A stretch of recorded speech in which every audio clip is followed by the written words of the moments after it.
Muito bom dia, São Paulo, muito bom dia, Brasil, muito bom dia para você conectado além das fronteiras no programa MandaCast. Que alegria poder entrar na sua casa, no seu local de trabalho, onde quer que você esteja na manhã de hoje. Que Deus te abençoe de uma forma rica e abundantemente. E ao meu lado já está ele, Pastor Ricardo Andrade. Bom dia! Bom dia, Pastor Wander, bom dia, amigos. Sempre uma alegria, um prazer poder estar junto com vocês aqui. Que hoje seja um dia também abençoado para nós. Tenho certeza que os nossos internautas serão edificados e abençoados através do bate-papo que faremos hoje. Hoje nós vamos falar sobre profanando o sagrado. Meu Deus. Pastor, nos dias atuais, você tem percebido isso dentro do contexto da cultura cristã? As pessoas profanarem o sagrado? A gente tem visto muita coisa que a gente percebe hoje que é profanação e ela tá aplicada em vários sentidos, eu penso, né? Profanação é você ignorar a presença de um Deus santo naquele ambiente, tratando de qualquer jeito, levando essa condição para uma condição natural, normal.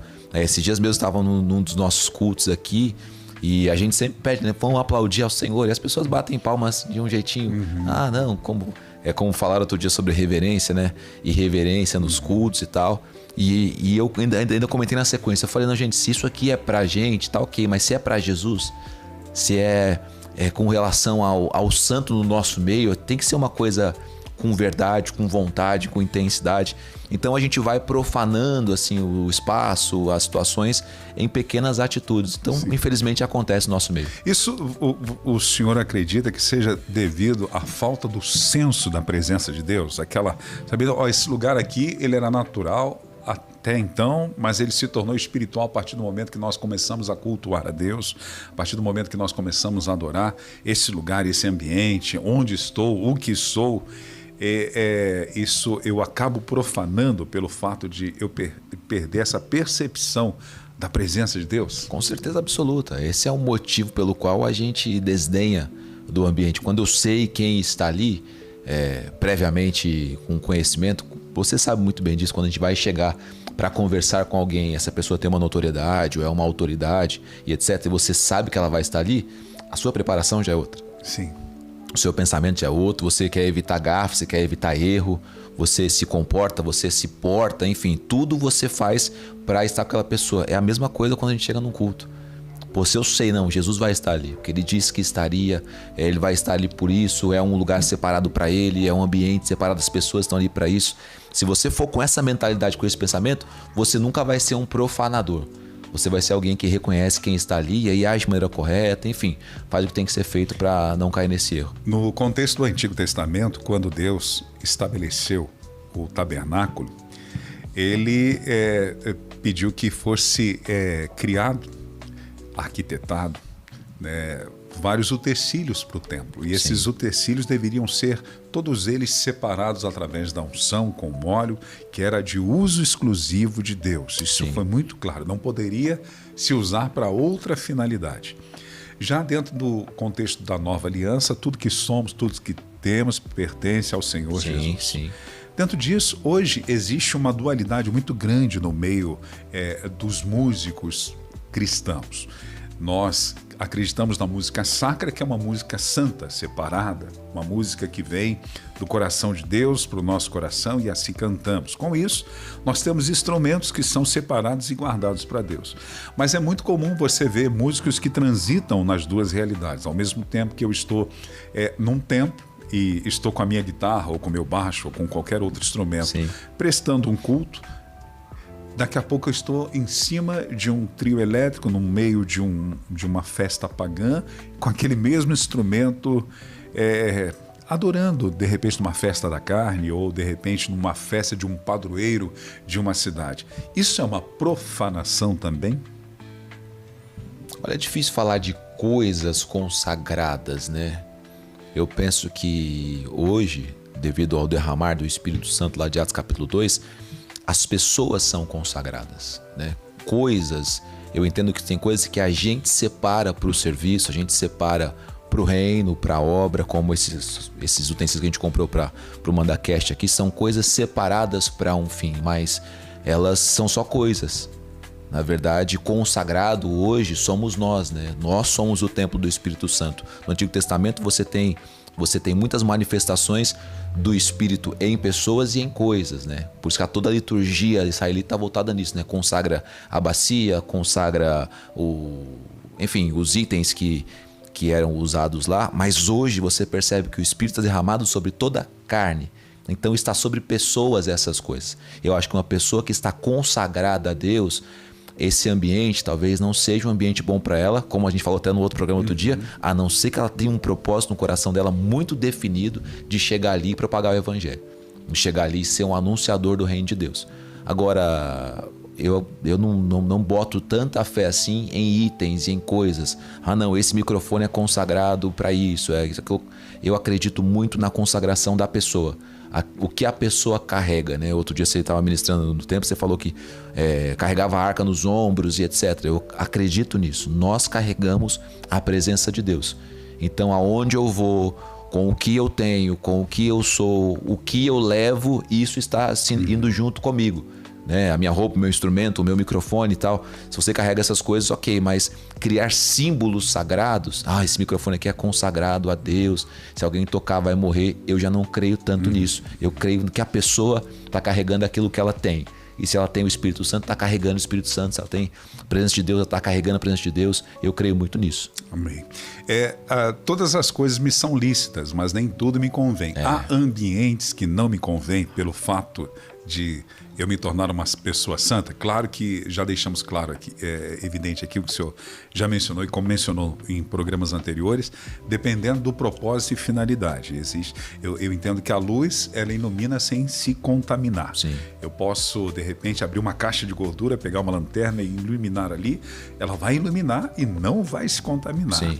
Mas eu devo estar em todos os ambientes. É que assim, a gente fala isso também, claro, dentro de um entendimento muito grande, né? E tendo um coração assim muito bondoso com algumas situações, mas fica na cabeça de muita gente também isso como desculpa, né? Não, eu tô aqui para evangelizar, mas nunca evangelizou. Não, eu tô aqui para ser uma luz no meio das trevas, mas nunca foi luz. Eu tô aqui para ser sal fora do saleiro, mas nunca foi sal.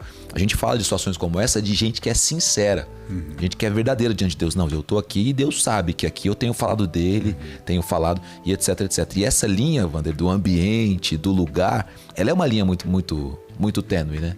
É uma corda bamba que você anda. E eu acredito demais que tem lugar que não convém para o cristão. Não convém para ele ser ali o ambiente onde ele se diverte, não convém ali para ser o ambiente onde ele pode desenvolver alguma coisa na vida dele e tal. Agora, todo o ambiente é um ambiente de evangelização para o cristão.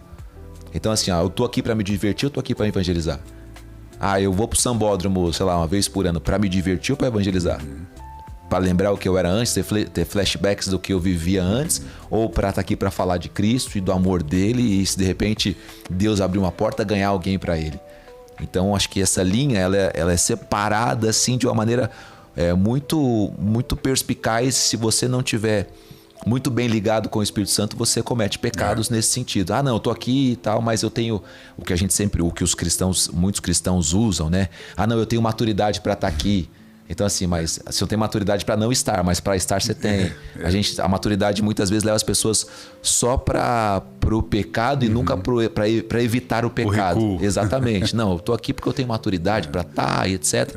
Mas dificilmente eu ouço alguém falando, não, eu tenho maturidade, por isso que eu não estou lá. Bom. Então eu percebo assim que às vezes a gente fica nesse meio termo.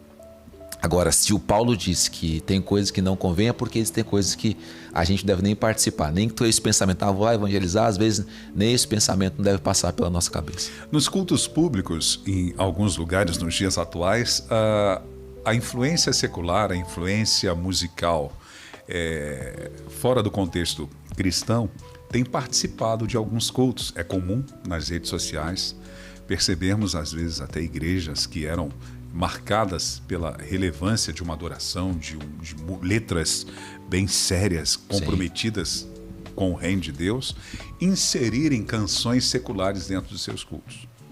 Recentemente apareceu nas redes sociais o grupo Voz da Verdade cantando uma música do Coldplay, aquela Viva la Vida. Né? Eles estavam lá cantando e e o pessoal, todos eles cantando. E depois ele cantando uma música, eu acho que do J Quest, se eu não me engano, Pra Onde Quer Que Eu Vá, é lá que tem sol, é pra lá que eu vou, alguma coisa nesse. Eles tentando trazer isso para dentro do cristianismo. Isso é profanar. Com certeza absoluta. Com certeza. Ainda mais no ambiente culto, ainda mais durante um culto. O que é o culto? O culto é um momento onde toda a comunidade está se voltando para Deus. Está ali, claro, falando com Deus em oração, está recebendo de Deus através da palavra e está adorando a Deus através do louvor. Então é um momento totalmente voltado para Deus, colocando-se diante de Deus, recebendo algo de Deus. E se você insere o pensamento humano, é uma profanação. O pensamento, na hora que eu for expor a palavra de Deus ali para o povo de Deus, eu vou começar a colocar pensamentos meus, entendimentos meus, do filósofo tal. Não como um complemento à palavra de Deus, mas como o assunto. Isso é profanar. Na hora de você cantar uma canção, tem que ser uma canção cristocêntrica, de adoração a Deus, de louvor ao Senhor, independente do ritmo, ou da batida, ou da condução, mas tem que ser algo que vá subir a Deus como incenso suave. E se você insere uma música circular, uma música de uma banda, mais que você goste, ou mais que de repente a letra é boa, ou a letra não profana, entre aspas, o nome de Deus, não é naquele lugar, não é para aquele momento. E sempre quando a gente insere um fator humano no lugar onde devia ser voltado só para o Espírito, eu estou profanando, né? Estou quebrando uma regra, entre aspas, daquele ambiente, daquele espaço, para colocar um fator natural e humano ali. Malaquias foi o último dos profetas. Sim. E Malaquias, ele está dentro de um contexto de uma degradação espiritual, né, forte na nação israelita, a ponto de, depois que Malaquias cessa a sua palavra profética, leva-se 400 anos para que Deus venha levantar João o Batista, que vai começar um novo tempo, numa nova dispensação. Mas até então, parece que Israel estava inserido dentro de uma prática eclesiástica sacerdotal, e também dentro de um sistema de culto onde havia uma indiferença, e não só dentro do sistema de culto, mas também na sua prática de vida cotidiana, um desprezo muito grande por aquilo que Deus havia estabelecido.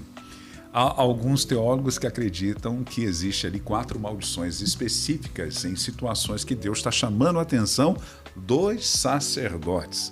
Os sacerdotes têm uma parcela significativa importantíssima para não permitir que essa profanação aconteça. Com certeza. Quando o sacerdote não vigia nisso, quando o sacerdote ele se deixa levar por essa indiferença, se ele que deveria ser o ponto de luz, a ponto de referência para a nação de uma forma geral, como esperar que o povo de uma totalidade não tenha essa diferença em profanar aquilo que é sagrado? Exatamente. Há uma repreensão muito severa de Deus registrada em Jeremias, e ali diz: os sacerdotes não me buscam mais. Então, assim, tudo passa por algum crivo em qualquer ambiente. O crivo da igreja passa pelo sacerdócio da igreja.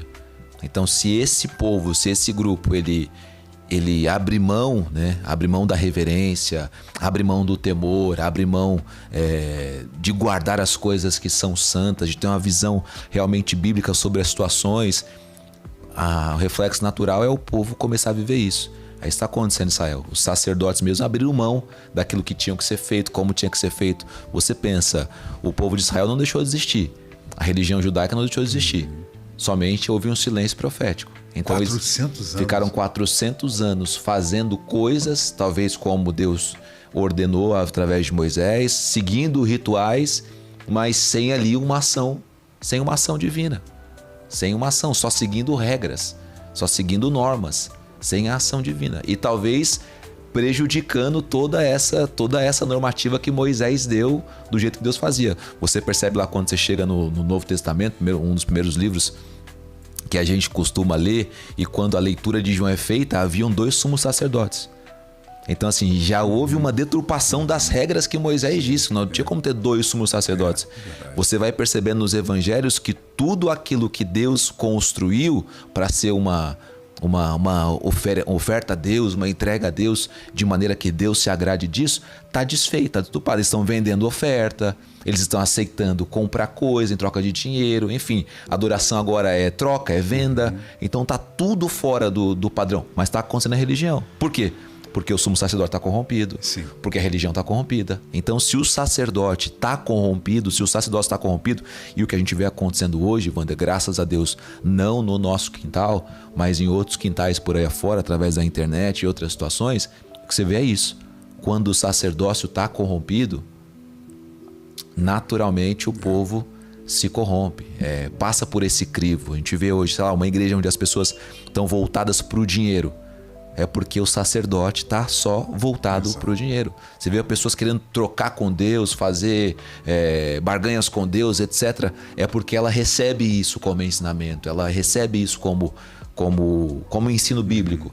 Mas você vê também, quando você está no meio diante de um povo, os caras são ali bereanos, os caras são ali de Bíblia, os caras são de palavras. Você olha para o sacerdócio, você vê que é pessoas que têm ali, a palavra, tem ali, gente séria, certeza absoluta tem um sacerdócio sério, gente que gosta de estudar, tá com uma pessoa que gosta de estudar, enfim, todo esse campo passa pelo sacerdócio. E a profanação ou não também passa por isso. O povo tem um versículo que diz isso, né? O povo é conforme o sacerdócio é. Eu gosto muito do texto da vida de Noé, porque Deus vai ter sempre seus contrastes, pessoas que vão ser os poréns de Deus. Porque no meio de uma sociedade que estava toda corrompida, né, a Bíblia diz que toda a terra estava corrompida. Então, você vê que eles estão com uma intelectualização depravada, o sistema está depravado nos dias de Noé. Sim.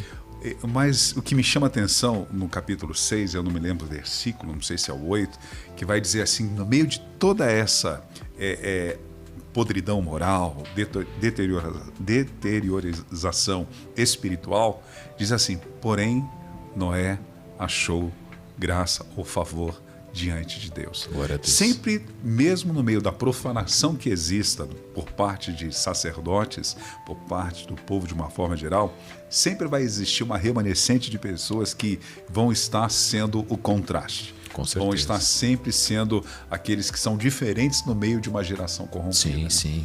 Deus avisa para Elias: olha, Elias, iguais a você eu guardei mais 7.000 homens.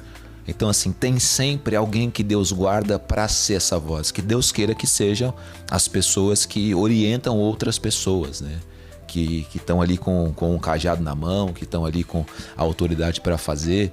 E como existiu Noé, como existiu esses Elias e outros homens como Elias. José. Exatamente. Não tem né? preço, né? O preço dele foi o sangue de Jesus Cristo. Exatamente. Assim, tudo bem que é no contexto do Antigo Testamento, mas a aliança dele com Deus não fez com que ele se levasse à luxúria, se levasse tantas à oportunidades que ele teve de se corromper, né? Exatamente. E quando você olha para o Novo Testamento, você percebe isso. Nas cartas paulinas, o apóstolo Paulo corrigindo as igrejas de Deus, mostrando para eles doutrinas, mostrando para eles como deve proceder, corrigindo comportamentos, dizendo, olha, no meio de vocês aí tem uma galera que está fazendo coisas que não devem ser feitas. Ou seja, se você tem alguém assim para conduzir, para orientar, as coisas vão entrando no rumo. Ter pecados, eu acredito que ter pecados, ter situações onde Deus é desrespeitado, ter situações onde a irreverência acontece ou onde a profanação acontece, no meio de pessoas, não é natural, mas é normal. Pode acontecer.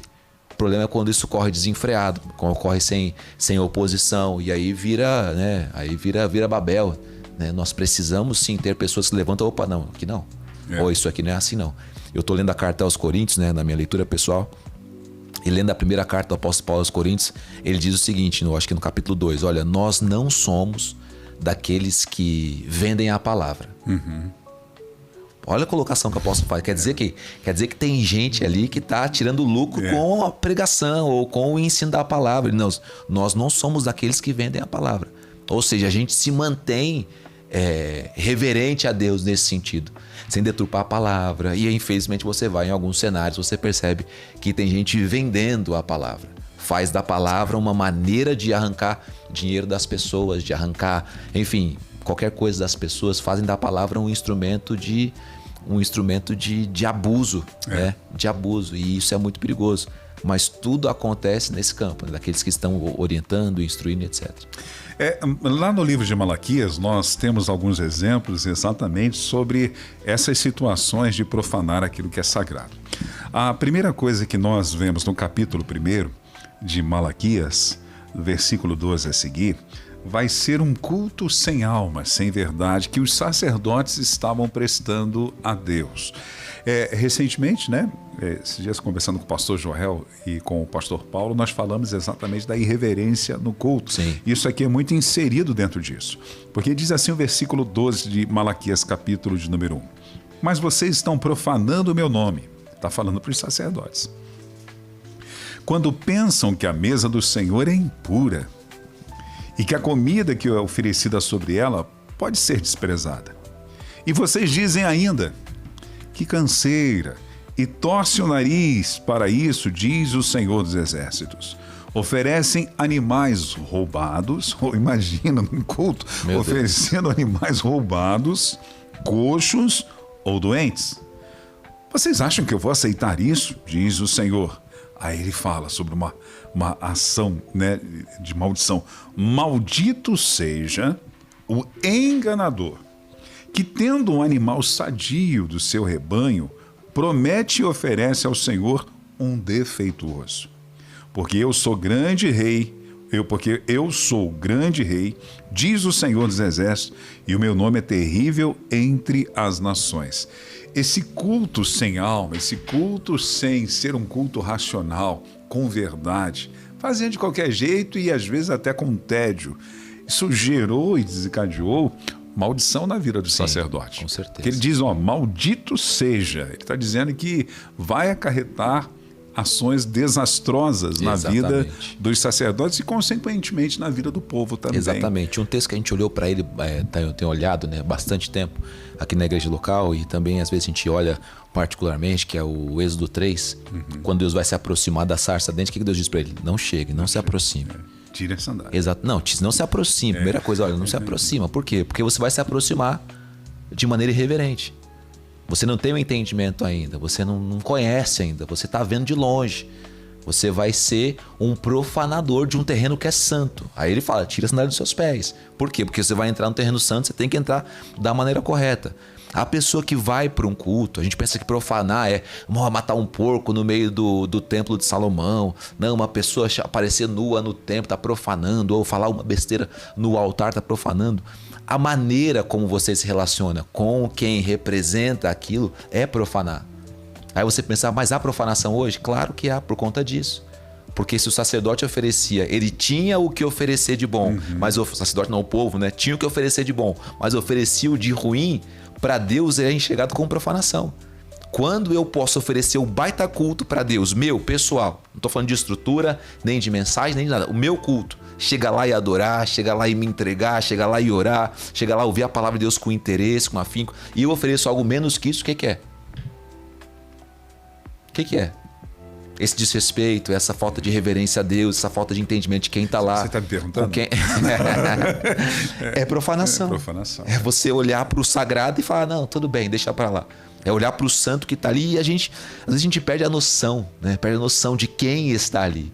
Quem está ali é Jesus Cristo. Quem está ali é o Filho de Deus encarnado. Quem está ali... que a gente diz várias vezes, é o alfa e o ômega, né? É o primeiro e o último, é Jesus, é Deus quem está ali, Ele está ali. Então a nossa entrega tem que ser máxima. Se eu pensar nisso, eu vou ter uma outra postura, um outro comportamento, uma outra ação.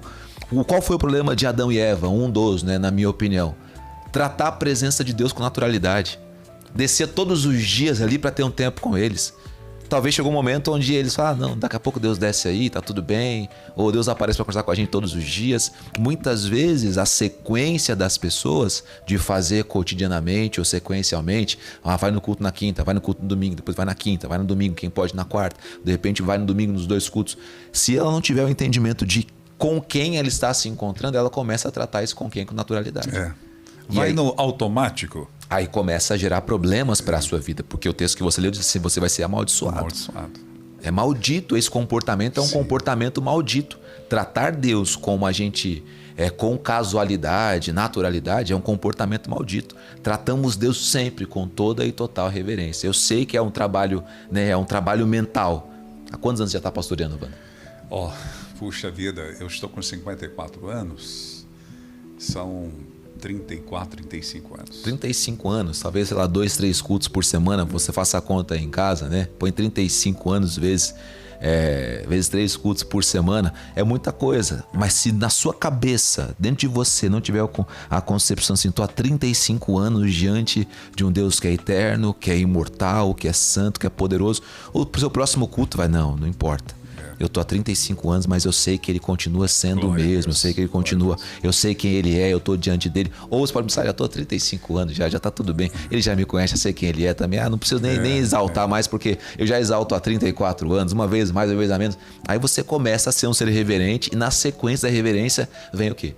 Vem a profanação. Eu sempre falo isso para os alunos do BBC, que todas as vezes para mim é como se fosse a primeira vez, quando fosse ministrar a palavra, eles me perguntam, e aí, como é que é, pastor? Você já tem experiência? Fala, a gente não se profissionaliza nisso, porque é sempre a mesma dependência. Você pode, de repente, ter um pouquinho mais de controle em algumas situações, mas a minha, pregando desde adolescente, comecei a pregar com 12 anos de idade em grupos caseiros, nós chamávamos de pontos de pregação. É verdade. Então eu começava dirigindo um culto, cantando uma canção do cantor cristão, lendo um texto bíblico, depois chamava o pregador e ele fazia. Depois o meu tio começou, você tem que começar a pregar. Aí eu comecei a pregar e assim foi indo. Mas até hoje, pastor Ricardo, a mesma dor de barriga ainda existe. Sim. Porque a gente não se profissionaliza nisso, porque nós entendemos que não é uma profissionalização, é um fruto de um relacionamento diário. É claro, assim, claro que não há demagogia no que a gente está dizendo, né? Assim, a gente não se acostuma com aquilo que a gente faz, mas às vezes a gente se acostuma, e põe aspas, se acostuma com o ambiente. Subir no altar não é mais aquela coisa que fala assim, meu Deus do céu, vou subir como foi a primeira vez, a segunda vez. Agora, ministrar a palavra de Deus, não tem como. Todas as vezes é a primeira vez. Você abre um texto que você conhece e você olha a igreja diante de você, você sabe, agora não sou mais eu falando, é Deus falando através de mim. Isso aqui não é a minha palavra, isso aqui é a palavra de Deus. Você tem os seus pontos, mas é a palavra de Deus, é a palavra eterna do Deus eterno.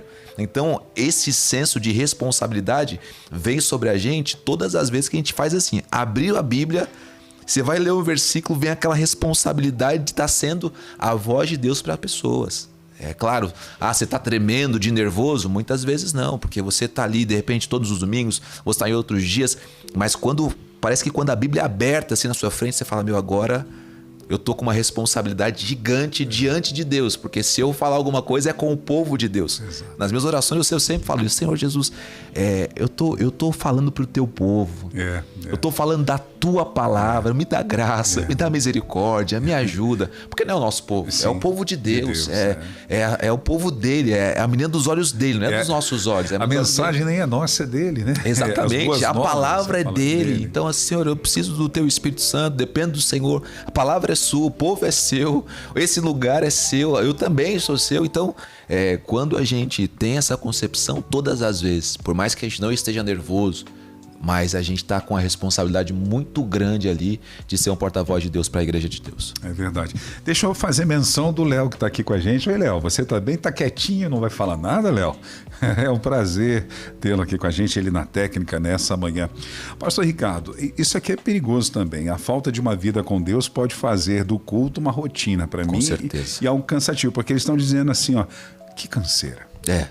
E você percebe, às vezes, isso dentro do culto público. Você vê pessoas que, quando você diz assim, vamos se ajoelhar, há aquelas que são salvas nesse sentido, porque tem uma deficiência, tem um problema, questão de idade, mas há jovens, há pessoas de perfeito estado que não fazem aquilo que você está pedindo. Né? Ele, não quero me ajoelhar. Não quero. Tudo bem, a gente respeita, mas está tendo uma direção do culto. Você está levando o povo, de repente a oração se estendeu um pouco mais, a pessoa já começa.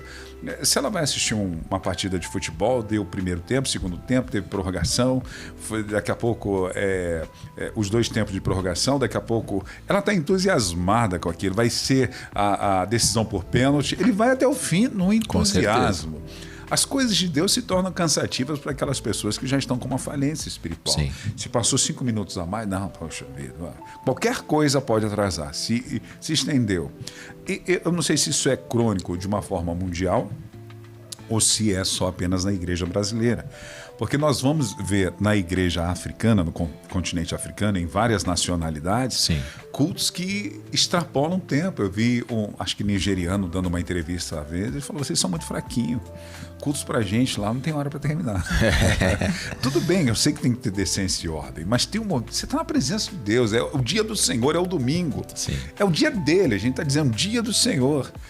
Puxa, a pessoa começa a mostrar... O Ocidente é muito diferente nisso. Você começa a perceber no auditório a mudança do semblante, aquele amém mais enfático, né? Amém. Termina logo. Exatamente, né? Isso é um perigo. Porque... Mas acaba sendo, pastor Wander, um reflexo do dia a dia com a pessoa. Do dia a dia com a pessoa. Com Deus, né? Quando a pessoa está nessa vida com Deus, buscando e tal, ela tem a vida de oração, ela tem a leitura da palavra. Parece que quando ela está no culto, ela está extravasando meio que tudo o que ela viveu durante a semana. Então, quando ela ouve uma mensagem que estava programada para ser de 40 minutos, mas é de 55, tá tudo bem para ela. Porque ela tá ali consumindo aquilo como um alimento. Não, era para adorar 20 minutos, que é o programado, mas a adoração fluiu. O Espírito Santo veio, os céus desceu, os céus se abriram. Poxa, a pessoa passou ali 6 minutos, 7 minutos, 10 minutos, mas fluindo coisas de Deus, tá tudo bem para a pessoa. Começaram a orar, e de repente, acendeu um fogo, cara. A gente sabe disso, o que é isso, né? Tá orando ali, acende um fogo no meio da igreja. Ninguém interrompe, deixa a coisa acontecer e passou, tá tudo bem. Agora, quando a pessoa está distante de Deus, ela tá ali cumprindo um protocolo. Ela está ali seguindo uma regra religiosa e não de fé e prática. Não pode passar do tempo. Ela tem o programa do culto, ela sabe como é que funciona. E se dá 21 minutos de louvor, ela já... passou 1 minuto de louvor. A mensagem 45 minutos, mas se passou 5 já tem um problema. Então essa pessoa está programada para seguir uma liturgia e não para seguir a direção que o Espírito Santo dá. Eu já tive também oportunidades. Fui num culto no Haiti, numa cruzada que a gente fez lá. Uma viagem missionária, melhor dizendo, que a gente fez. E quando chegou lá, na hora do louvor, acho que tinha uma programação de culto. Mas aí passaram para um irmão, que é também um ministro da igreja lá, e ele começou a puxar, vamos supor, uns corinhos atrás do outro. Aí cantou uma, a igreja cantou, aí cantou outra, a igreja cantou, aí cantou outra, a igreja cantou. E isso foi acho que uns 40 minutos só, ele puxando os louvores e todo mundo cantando e dançando, a igreja vindo e tal. E não teve interrupções, nem cara feia, nem nada. Quando ele terminou, o pastor até comentou, olha, os irmãos que não são aqui da igreja, não são do Haiti, talvez não estão acostumados com isso, mas a gente dá liberdade pro Espírito Santo e tal. Porque ele teve que dar meio que um panorama pra gente que tá acostumado com a regra litúrgica. Olha, no louvor aqui não tem, tipo, o tempo determinado, você tem que acabar porque tem o outro momento. Aqui deixa fluir. É claro, existem a ordem, a gente tá numa metrópole, tem várias outras questões. Mas é totalmente desnecessário fazer explicações acerca disso. Exato. Hoje a palavra teve que passar. Não precisa explicar. É o ambiente onde você precisa. É o dia que você separou para isso. É a palavra de Deus. O louvor hoje passou um pouco, irmãos, desculpa. Não se faz necessário, ou não deveria se fazer necessário. Por quê? Porque é a liberdade que o Espírito Santo tomou. É claro. Há também a questão de você ser... A pessoa tá falando e repetindo a mesma coisa várias vezes, ou a pessoa tá falando da cabeça perdido. Então isso também não é produtivo. Percebemos quando se flui dentro do mover de Deus, né? E quando se flui no mover de Deus, nós não podemos colocar esse mover dentro de uma caixinha e dizer, não, é isso aqui. Exatamente. Acabou. A sensibilidade, acredito que por parte das pessoas que são espirituais, elas vão sentir isso. Vai ser levado. Eu já estive presente em cultos que 9h30 se deu a bênção apostólica, mas o culto terminou meia-noite, 1h da manhã, e as pessoas não irem embora. Aí. Pessoas serem carregadas, assim, ser cheias de Deus, tão embriagadas que foram carregadas para suas casas, porque não tinham mais as coordenações motoras de tanta manifestação da presença de Deus, curas instantâneas no meio da igreja, batismo no Espírito Santo, uma coisa que não foi programada. Exatamente. A gente vai sentar, vai fazer, sabe aquele culto que você deu a bênção apostólica? Mas o mover estava, e a igreja continuava alimentando a presença de Deus, e aquilo fluindo, 10 horas, nada, 10h30, 11 horas, e aquilo se estendendo. Você vê o mover sobrenatural e invisível. Eu vivi isso em 2 situações, Wander. Primeiro, um simpósio de missões que a gente teve lá em Águas de Lindóia, e o pastor já estava pregando nesse dia, no encerramento do simpósio. Ele pregou uma mensagem e no final ele fez um apelo de quebrantamento e tal, e era um hotel, né? Então assim, você tinha hora para terminar as palestras, para fazer check-in, almoçar e vazar, voltar para casa. E aí, cara, desceu um quebrantamento muito forte de Deus. Desceu uma presença de Deus muito forte, as pessoas ficaram no chão, sem ter hora para acabar, sem... Tipo assim, o pessoal desligou o som, coisa aconteceu e tinha gente quebrantada lá, largada no chão lá. Então assim, é uma liberdade que o Espírito Santo dá para quem tá buscando, tá ali. A pessoa não tá se importando se vai pagar multa, se vai, de repente, tomar uma bronca de alguém, não, porque ela tá na presença de Deus. E uma outra situação foi aqui no Mandaqui mesmo, aqui na igreja, o pastor também ministrando, ele pregou sobre, em cima, né, daquela mensagem um povo nas mãos de um Deus irado, do Jonathan Edwards, exatamente. E aí também depois da mensagem ele fez um apelo para as pessoas, e isso ficou ainda aquele clima pesado no templo de presença de Deus uns 20, 30 minutos depois do término.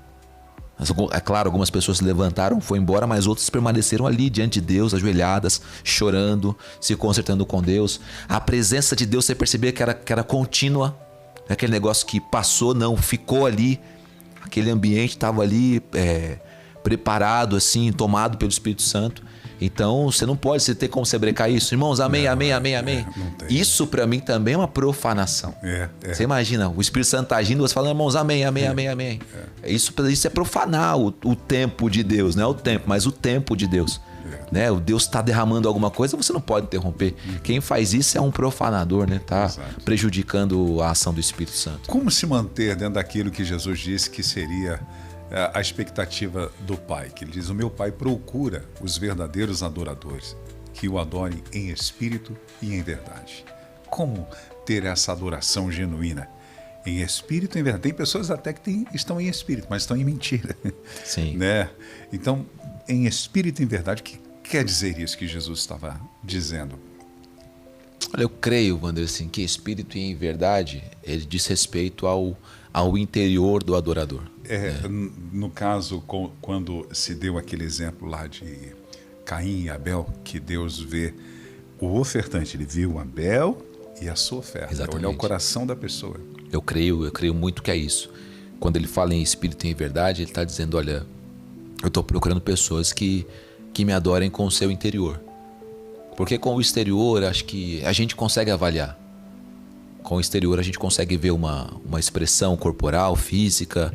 A gente consegue ver se a pessoa está realmente cantando ou não. Agora, a Bíblia diz que Deus procura.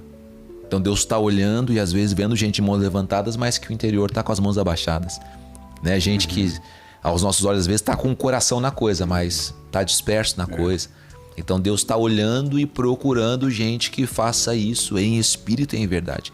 Há uma sinceridade no seu coração, uma sinceridade no teu Espírito Santo daquilo que ele está fazendo como adoração a Deus.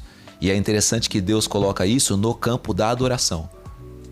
Né? Não é no campo da concentração, não é em outro campo. Não, a adoração é preciso que seja em espírito e em verdade. Não que as outras áreas não precisem, mas esse campo é um campo muito específico.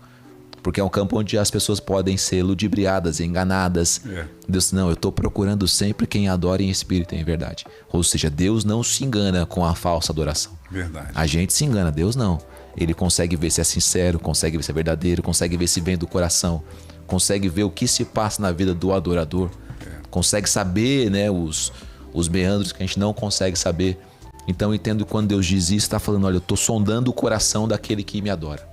Eu estou olhando para o interior de um adorador que a gente consegue ver cantando, levantando as mãos, mas Deus está olhando para o interior. Deus conhece, né? Deus Com sabe. Né? certeza. Eu já falei algumas vezes na passagem que me chama muita atenção de Juízes, capítulo 20, quando Israel está decidido fazer justiça contra a tribo de Benjamim, por causa da atitude de alguns homens dessa tribo que violentaram a mulher de um levita, se eu não me engano. E eles decidem, então, fazer justiça. Reúne-se uma multidão. Sim. E eles até oram, pedem a Deus, Deus, nós devemos ir contra eles. Aí Deus ainda é claro dizer, a tribo de Judá vai subir primeiro, mas vai todo Israel. Já mostra ali uma desobediência e não uma sujeição naquilo que Deus estava orientando. Então, mesmo Deus dizendo para eles irem, e dentro de um propósito que era lícito, dentro do contexto da sociedade da época, era vingar alguém que havia sido, de uma forma injusta, um sofrimento que ele passou dentro da família, e Israel trouxe a dor disso. Então eles foram com um propósito bacana, mas eles não estavam em verdade, porque quando eles sobem, se eu não me engano, acho que na primeira vez morre 22 mil homens de Israel, mas Deus tinha dito para eles irem. Mas eles vão totalmente desalinhados, vão totalmente... estavam talvez em espírito, mas não com o coração verdadeiro. Eles tinham perguntado a Deus, Sim. e Deus disse para eles que eles deveriam ir. Aí eles voltam, eles choram, mas é aquelas lágrimas de crocodilo. Aí eles pedem de novo, Deus, nós podemos subir contra eles de novo? Aí Deus diz para eles, podem ir.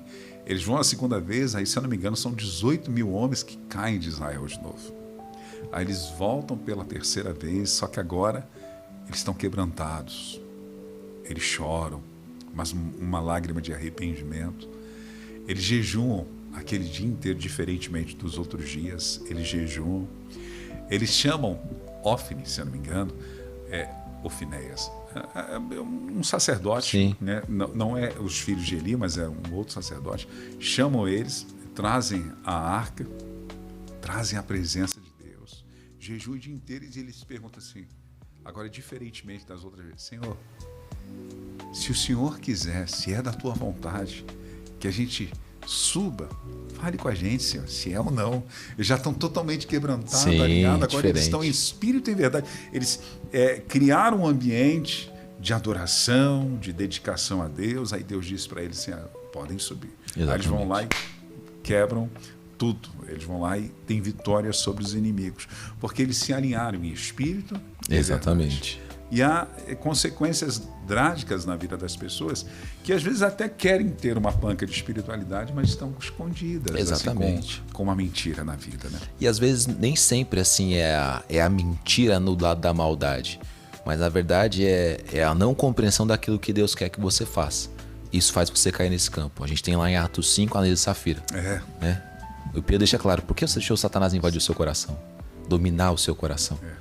E aí eles mentem. Eles estão fazendo uma coisa certa, mas com a mentira. Então, aquilo não é não ia exercer adoração a Deus. Não é uma coisa que ia adorar a Deus. Adorar a Deus tem que ser em espírito e em verdade. Qualquer ato de adoração tem que estar municiado por isso. Espírito e em verdade. Dentro de você um espírito de entrega, um espírito de louvor, de adoração e também uma verdade que você traz aquilo. Olha, isso aqui é o meu melhor, Senhor. Aí Deus vai olhar, pera, deixa eu ver se é espírito e em verdade. É o meu melhor. Pô, essa minha reverência é a melhor que eu tenho, Senhor. Deus vai olhar se é espírito e em verdade. E um segundo exemplo que eu trago também é Atos capítulo 1, onde Pedro fala o seguinte: é necessário levantar alguém para ocupar o 12º lugar aqui dos apóstolos. Não era necessário. Essa é a verdade. Jesus disse, não façam nada antes de receber o Espírito Santo. É verdade. Não façam nada. Tinha algum ímpeto correto ali? Tinha. Pedro se levantou, líder da igreja e tal. Poxa, vamos escolher aqui, ele dá os crivos apostólicos. Isso é maravilhoso o texto, né? Tem que ter andado com a gente desde o princípio e ter visto Cristo ressurreto. 120 pessoas, levantam-se 2 nomes que tinham condições de fazer. Mas você percebe, Wander, eu posso até estar errado nisso, mas essa é a leitura que eu faço, esse é meu entendimento desse texto. Eles fazem uma consultoria de RH ali. Os crivos são esses aqui para ocupar essa posição apostólica. Ter andado com Jesus desde o princípio e ter andado com a gente desde o princípio e ter visto que isso é ressurreto. Só 2 nomes são escolhidos ali. 120 pessoas, diz o texto. 2 são escolhidos. E aí no final do texto fala assim, vamos lançar sortes agora. Por quê? Porque eles não têm o Espírito Santo. Sim. Vamos lançar sortes. Aí você percebe que eles lançam a sorte cai sobre Matias e ele fica o 12º. Mas aí você percebe que como não foi feito em espírito e em verdade, Matias não tem uma ascensão, um progresso, eu não desconheço, algum fato que lembra, olha, mas Matias fez isso, fez aquilo outro, diferente de Felipe, um pouquinho pra frente, que eles separam alguns diáconos, separa Felipe, separa tal pessoa, poxa, Felipe tá arrebentando no capítulo 8, em Samaria, pregando, libertando e tal, porque é obra do Espírito Santo. Mais pra frente que o Espírito diz, separa pra mim Paulo e Barnabé. Poxa, os caras saem por aí fazendo e acontecendo. Então, quando é obra do Espírito, quando é em espírito e em verdade, tem fruto, tem resultado. A adoração que não tem resultado. Eu participei do culto hoje, não senti nada, tal, não vivi nada. Será que foi um espírito em verdade? Será que foi o seu melhor mesmo que você deu? Poxa, hoje foi meio xoxo, tá? Poxa, mas será que você estava em espírito e em verdade? Será que é a igreja ou será que é você? Será que é o pregador ou será que é você? Será que é a adoração ou será que é você? Até porque esse espírito que aos olhos de um pode ser meio xoxo, pro outro pode ser o céu na terra. Com certeza. Uau, que culto. Com certeza. Quando um tá dizendo, não senti nada, o outro tá dizendo, uau, tô aleluiado. Exatamente. E passa pela pessoa, não tem jeito, né? O culto passa pela pessoa. Você olha pro lado, você vê o cara com a mão abaixada, olhando pro teto, né? Aquele crente ventilador, olhando pra tudo quanto é lado. Do lado desse rapaz do seu lado, tem alguém com a mão levantada, o olho cheio de lágrima, olhando pro chão, batendo no peito que é pecador, levantando as mãos pro céu, pedindo a graça de Deus. Então, passa muito pelas pessoas o culto, né? Por isso que o culto público ele é feito para Deus, mas ele é feito por nós. Sim. Ele é feito para Deus, mas ele passa por nós. Então, se você estiver ali em espírito e em verdade, querendo reverenciar o Deus verdadeiro, o Deus único, aí parece que uma frecha do céu se abre e a luz dos céus vem sobre você. Glória a Deus. A segunda coisa que nós vamos encontrar no livro do profeta Malaquias está no capítulo 2, no versículo de número 1 e 2, que fala... Eu acho que uma coisa chama a outra, um abismo chama o outro. Sim. Porque primeiro... eles estão oferecendo um culto sem vida, sem alma. Consequentemente, o Senhor vai dizer agora que vai amaldiçoar as bênçãos do sacerdote. Isso é forte, porque ele diz assim, e agora, sacerdotes, esse mandamento é para vocês.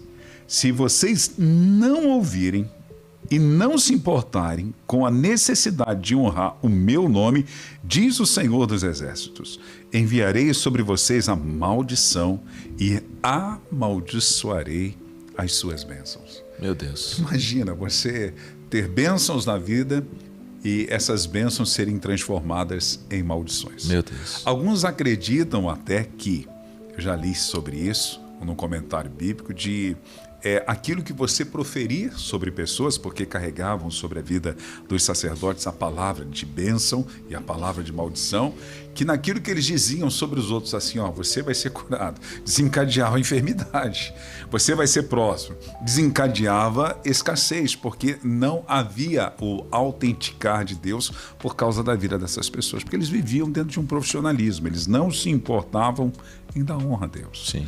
Eles não estavam nem aí para ouvirem Deus, eles faziam do seu jeito mesmo. Sim. Então, não tinha como ter a operação do Espírito através da vida dessas pessoas para produzir bênçãos. Sim, a lei de Moisés ela já trazia uma série de bênçãos para os sacerdotes, né? Uma série de definições de bênçãos para aquele que ia servir a Deus e tudo mais, de cuidado, coisas que eu entendo como bênçãos, né? Um cuidado de Deus especial com esse povo, onde as pessoas entregariam para ele os seus alimentos, a terra Deus escolheria, e etc, etc, e etc.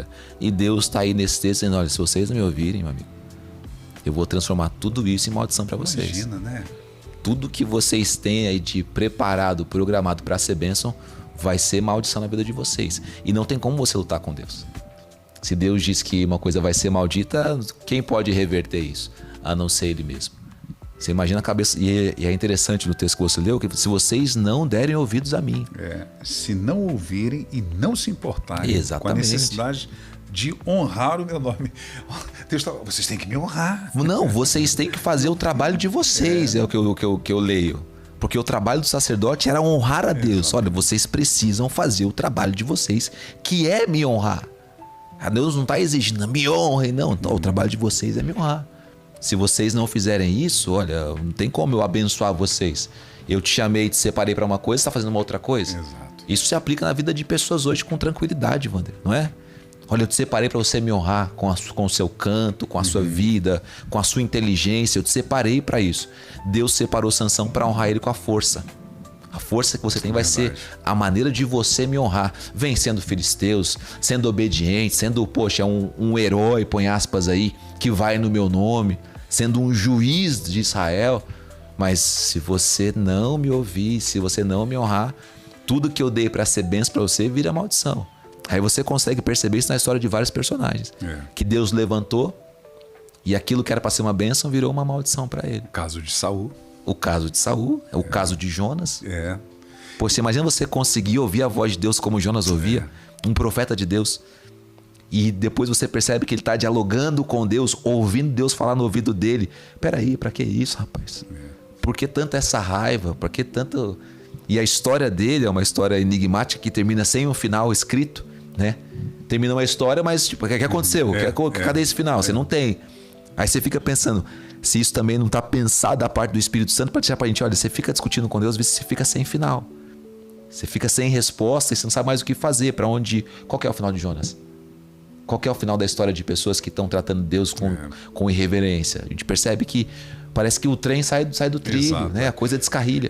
Você percebe também outra coisa, que todas as vezes que eu não me importo em ouvir a Deus dentro do contexto ministerial e não me importar com a honra dele, há um precipício, porque há uma decadência. Você vê, ainda que seja no contexto literal, mas isso a gente pode trazer como lição, só há decadência na vida dele. Ele desce para um lugar, ele desce para Tarsis, se eu não me engano, depois ele desce para o fundo, para o interior do navio. Sim. Depois eles tiram ele, lança ele desce para o fundo do mar e vai para dentro de a barriga de um grande peixe. Sim. Então só há decadência na vida dele. E o pior não é isso também, que essas maldições, as bênçãos que são transformadas em maldições, acabam afetando a vida dos outros. Exatamente. Ao seu redor. Porque aquelas pessoas que estavam dentro do navio junto com Jonas, não tinha nada a ver com aquilo. E todos eles estavam pagando um preço da tempestade. Tem muita gente no meio da tempestade por causa de atitudes dos outros. É o exemplo que o pastor Joel sempre fala lá de Acã. Acã, ele comete um delito, mas quem peca é Israel. Exatamente. Por causa da atitude de uma pessoa desobediente. Então, às vezes, dentro do contexto familiar, existem pessoas que não estão nem aí para Deus, estão trazendo tempestade para a vida de outras pessoas ao seu redor. Quem está próximo sempre usufrui, né? Do ônus ou do bônus. Se você está abençoado, quem está perto está desfrutando dessa bênção, né? Favor de Deus, portas abertas, situações que acontecem. É Ló perto de Abraão. Exatamente, essa pessoa está desfrutando. Agora, do mesmo passo também, se você está perto de gente amaldiçoada, essa maldição também acaba pegando em você. Mas não pega, maldição não pega. Não estou falando da maldição em si, estou falando das consequências. A consequência de um adultério não é que o filho é o adúltero, mas não pega nos filhos a consequência disso? A consequência de um assassinato, um homicídio. É claro, a esposa não é homicida, o marido é, mas ela não vai viver também o desamparo? Ela não vai viver um distanciamento? Não vai viver também os traumas e as dores do que aconteceu? Então, assim, a maldição, poxa, não pega em terceiros. O profeta Ezequiel diz o seguinte: os pais comerão, um ditado de Israel, né? Virou um ditado de Israel: os pais comerão as uvas verdes e os dentes dos filhos se embotarão. Não é assim, diz o Senhor. Então, assim, não pega a maldição. Meu pai, eu não creio em maldição hereditária. Mas as consequências. Mas as consequências, com toda certeza. As consequências, elas vêm sobre quem está perto, não tem jeito. Isso foi tão real na vida de Israel, totalmente não ouvindo a Deus e não se importando com ele, que desencadeou na vida de Moisés uma privação de entrar na Terra Prometida. Afetou a vida dele. Exatamente. Se irritou com aquele povo, o homem mais manso da terra. Exatamente. Tirou a paciência do homem mais manso de toda a terra. Né? Exatamente. Isso você vai encontrar em toda a palavra de Deus. Sim. Né? Toda a palavra de Deus. É claro, né? Há textos onde fala, não, eu vou amaldiçoar a terceira e quarta geração, ou vou abençoar a terceira e quarta geração. Mas é uma forma de Deus ensinar que, se caso houver uma mudança de comportamento, há uma mudança para o futuro, né?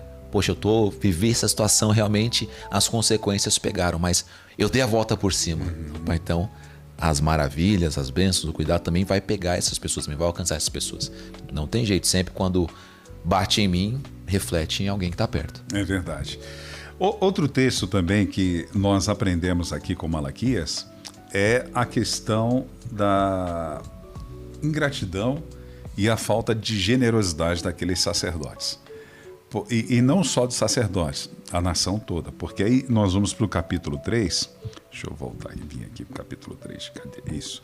No capítulo 3, vai mostrar que o povo agora, e como eu falei, uma coisa desencadeia a outra. Então estão prestando culto sem valor a Deus, Sim. com uma prática de vida que não ouve e não se interessa com a honra do Senhor. Consequentemente, uma pessoa insatisfeita no sistema de culto, insatisfeita com o reino de Deus, a primeira coisa que ela faz é fechar a mão.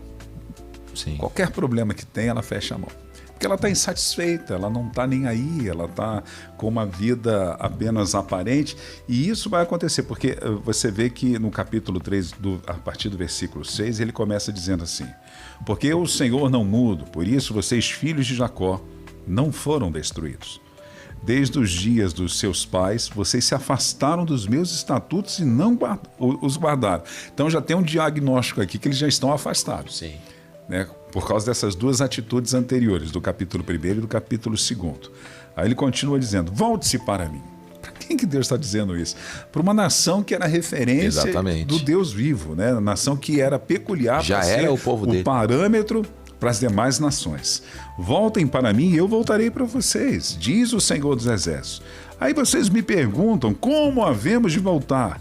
Será que alguém pode roubar a Deus? Deus dizendo: mas vocês estão me roubando. Você perceba que essa volta é uma atitude que vai gerar um culto de oferecimento a Deus através dos seus recursos, Sim. através da sua generosidade. Porque ele diz assim: será que alguém pode roubar a Deus? Deus dizendo: mas vocês estão me roubando. E ainda perguntam: em que te roubamos? Aí ele diz: nos dízimos e nas ofertas. Ao versículo 9: com maldição.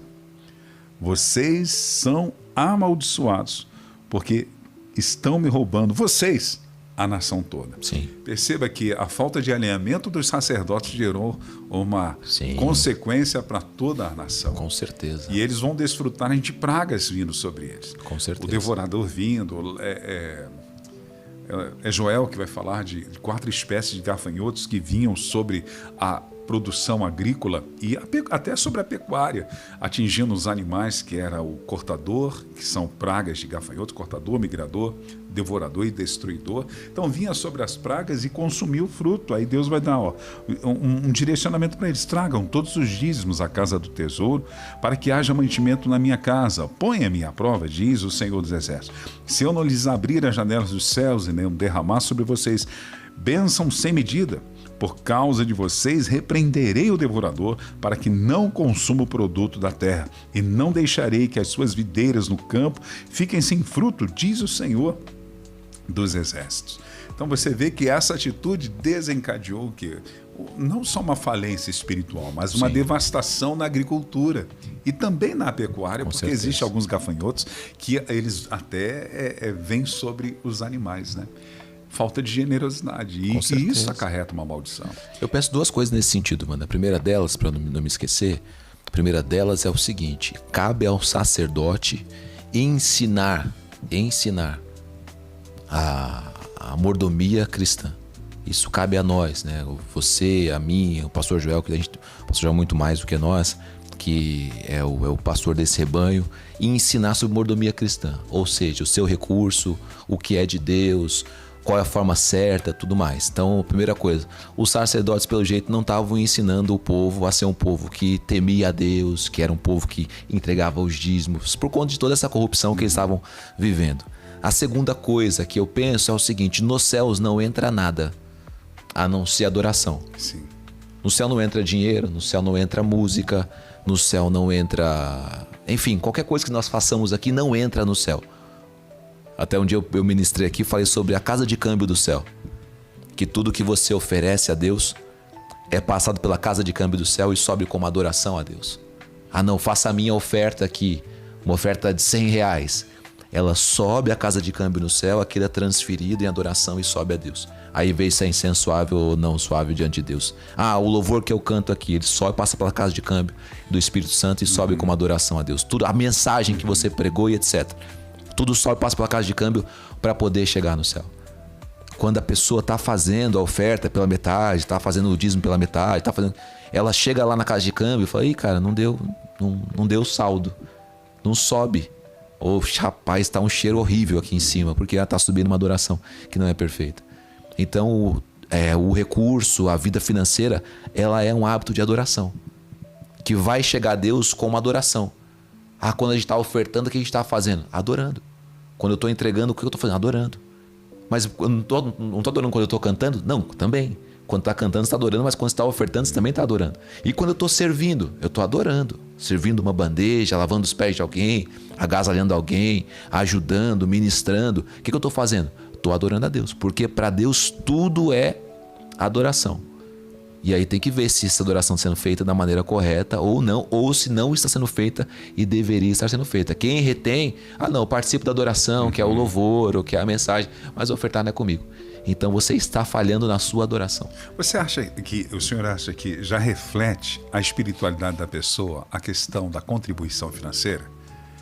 Isso é um diagnóstico,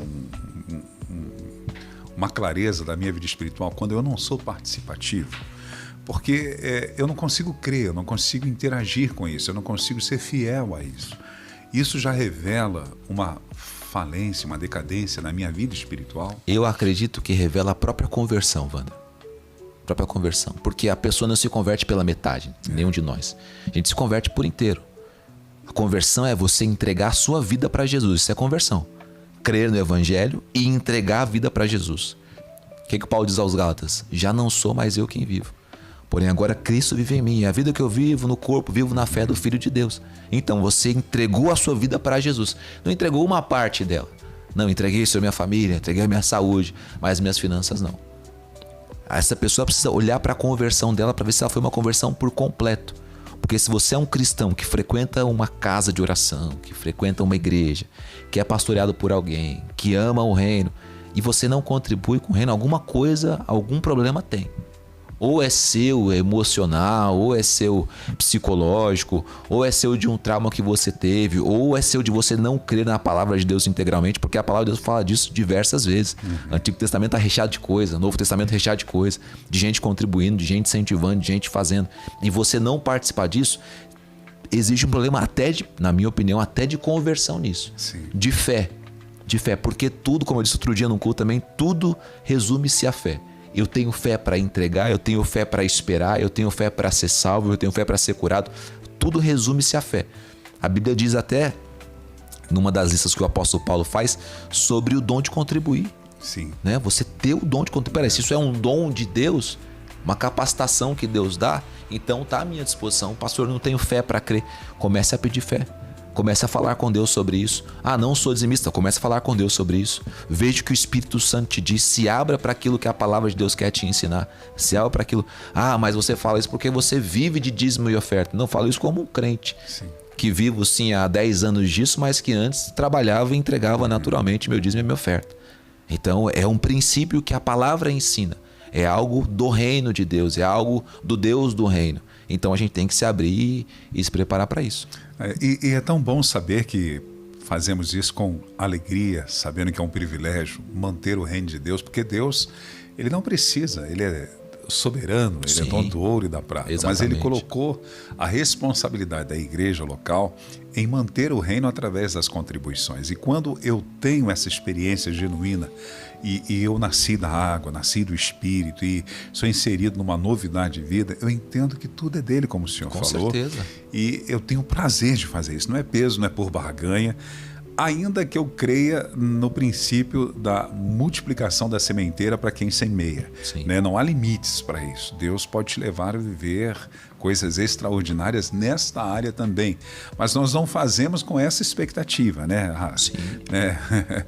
Vem dar teu tudo para Deus e Deus vai te dar, olha, R$1 milhão na conta. Não é isso que a gente está falando. É ter um contentamento, saber que é responsabilidade de nós se fazemos isso com muita alegria e satisfação, até porque nada é nosso. Exatamente. A terra e a sua plenitude pertence ao Senhor. Quando a gente lê lá que nunca viu um crente desamparado, né? Nunca viu um justo mendigar o justo mendigar o pão. Isso é verdade. Isso é verdade. Na fidelidade das pessoas, é claro. Pô, tem dias que eu saio sem R$1 no bolso. Tem dias que eu tô, mas eu não tô mendigando pão. Tem dias que eu saio sem dinheiro nenhum, passo o dia inteiro sem dinheiro nenhum, sem poder gastar. Mas eu tenho a minha marmitinha que eu levo. Exatamente. Eu comi um pão em casa, uma fruta. Claro, tem meses que você tá apertado. Poxa, mas diante de Deus eu falo isso. Sempre Deus provê alguma coisa. Sempre. Não é um dia, não. Sempre Deus provê alguma coisa. O que eu vejo muito, Wander, são pessoas que são fiéis a Deus. Deus abre portas e as pessoas julgam. Essa porta é boa, essa porta não é boa, quero entrar, não quero entrar. Porta que Deus abre pra gente entrar. Situações que Deus promove é pra gente fazer. Exato. Por quê? Porque a forma como Deus de algum jeito vai fazer para te abençoar.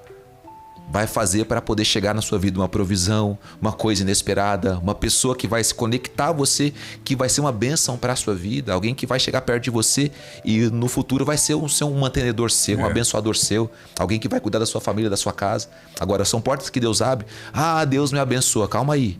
Dá uma averiguada. Vê se Deus não abriu portas que você não entrou. Vê se Deus não te conectou com pessoas que você desprezou. Vê se alguma coisa aconteceu e você julgou que era pequeno demais para você. A gente tem que fazer esses julgamentos. Porque tem portas que Deus abre que são pequenas. Mas que Deus tem um projeto para ser uma porta grande, de provisão na sua vida. Ah, vem aqui, ou vai ali, ou faz tal coisa. Ah, não, é desgaste, é isso, é aquilo. Então você não está entrando por uma porta que Deus dá, que no plano de Deus era a forma que Deus ia te abençoar. Exatamente. Era a forma que Deus ia cuidar de você. Eu posso dizer isso na nossa própria igreja. Hoje sou um dos que serve dentro do corpo de Cristo aqui no Mandaqui, mas a porta que se abriu para mim foi a livraria. Eu fui com toda alegria, com toda devoção. Não que eu tenha algum tipo de problema com a livraria, não é isso. Mas foi uma situação que aconteceu. Hoje eu desfruto de uma outra condição, gradativamente as coisas acontecendo, mas se eu dissesse, não, eu, pastor, já fui regional, já isso e aquilo, não quero. De hipótese alguma. Foi o tempo, a oportunidade que Deus me deu para viver o que eu vivo hoje. Exatamente. Então é não desprezar. Não. Em hipótese alguma. São portas que Deus abre para que a gente possa desfrutar de coisas que Ele irá fazer e vai nos levar a uma prosperidade. Com certeza, com certeza. O plano de Deus, por isso que o plano de Deus é, entre aspas, é um plano oculto para a gente. Porque você fala assim, vai lá no programa lá, Wander, que a partir de lá eu vou te conectar com tal pessoa. Aí você vem já pensando lá no futuro. Ele só fala o seguinte, vai lá no programa lá. É. Aí você vai e lá você conhece alguém ouve e gosta de você, alguém e tal. E Deus tem esse dom maravilhoso, né? De ir conectando pessoas, de fazendo a coisa acontecer até que a vontade dele se cumpra.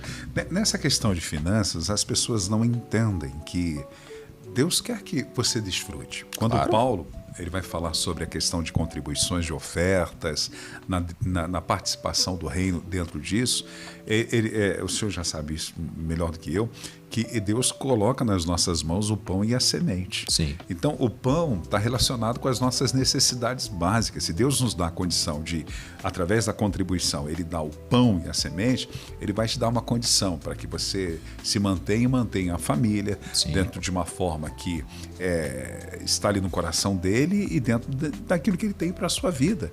Então, de repente, são as escolas dos filhos, ou a escola dos filhos, um plano de saúde, de repente uma casa, de repente um carro, de repente situações Sim. do dia a dia que você pode abençoar a sua vida e abençoar a vida das pessoas que estão à sua volta. Mas ele não só dá pão, ele dá semente também. E semente a gente não come. Tudo bem que tem os vegetarianos que comam semente, Sim. mas dentro do contexto inserido ali, semente você não come, você planta. Exatamente. Então, tem muita gente que não desfruta de uma vida melhor porque fazem exatamente o que os sacerdotes estavam fazendo com a nação. Ao invés de comer o pão e plantar a semente, eles comem o pão e comem a semente. Wander, eu e a minha esposa, a gente está casado quase há 20 anos. Vai agora, ano que vem, 20 anos de casado. E tenho 4 filhos, você sabe muito bem dessa idade, para quem não conhece, meu mais velho tem 17 anos de idade. E a minha esposa sempre foi muito fiel nas contribuições de dízimos e tal. Às vezes, assim, ela ficava apertada, ela, não, mas eu tenho que fazer.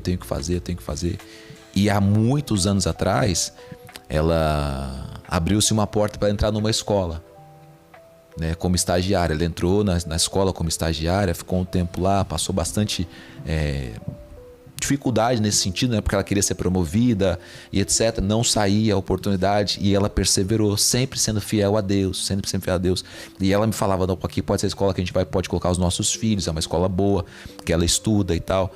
Aí deram uma vaga para ela já como profissional, mas numa posição que não era boa para ela, mas ela foi, entrou, perseverou, ficou lá sendo fiel a Deus.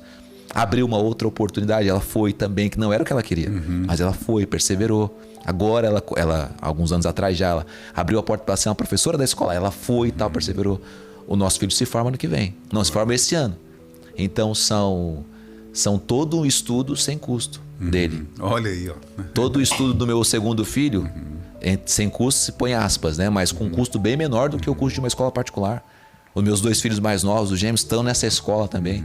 Então, o que a gente tem que entender, assim, são coisas na magnitude de Deus. É claro, nem sempre eu consigo contemplar isso de primeira. Primeiro eu penso, não, tem que fazer, isso tal. Poxa, não, você tem que confiar em Deus, acreditar em Deus. E o que Deus vai fazer vai trazer mais provento para você do que você imagina. A semente que Ele te dá, pode plantar. Por quê? Porque ela vai render para você. Ela vai render o teu pão e vai render ainda mais para você poder semear ainda mais. Se eu fizer a conta de mensalidade desses 4 filhos, eu não sei, eu nunca fiz essa conta. Mas se eu fizer, eu vou chegar num valor bem alto de mensalidade para aquela escola, para aquele colégio. Mas eu ponho isso na conta de quem? Põe na conta de Deus. É a semente que eu estou semeando, é o pão que Ele está me dando, e a semente que eu estou semeando está rendendo ainda de um jeito que eu não estou conseguindo enxergar, mas que é um jeito absurdo de Deus. E eu creio ainda mais, eu creio que se eu continuar sendo fiel, Deus continua abrindo portas de fidelidade para mim. E portas que às vezes eu olho e penso, uma portinha, mas que no final é um baita de um portão. Verdade. Eu costumo dizer que essa semeadura, ela é ela tem uma tríade, né? Porque o Shema do judaísmo era amar a Deus sobre todas as coisas, ponto. Então eles investiam nisso. Jesus vem e ele amplia isso. Ele vai dizer assim, amar a Deus sobre todas as coisas, o próximo como a si mesmo.